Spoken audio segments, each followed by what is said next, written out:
فرصت دل من خستم تاریک از دل بر آباد کند.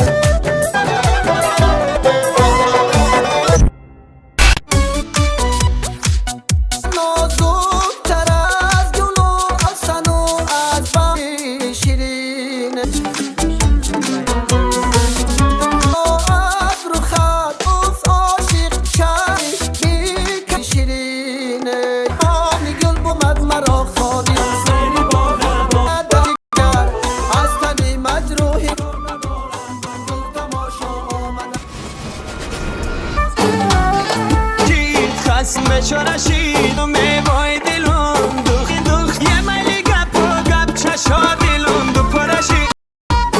لکن میبند آخر نبا میرم مسد که طلب کن میخنه یافتی منی دست مدره کلی لباز من چرمه بی پایان چشم بیایه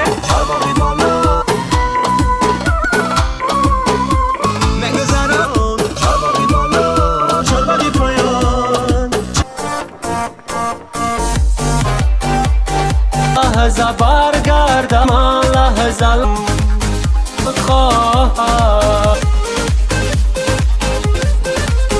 خونابه جگر باده خواهم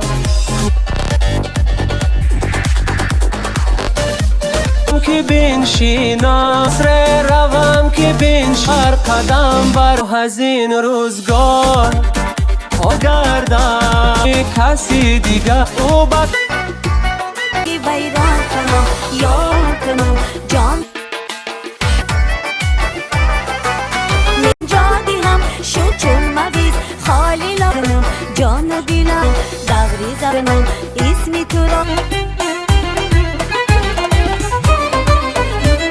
آریمامو با جسته حالی آرک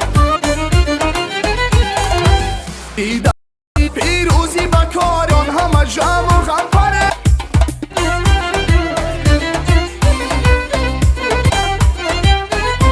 تاجی سری خزرانم برای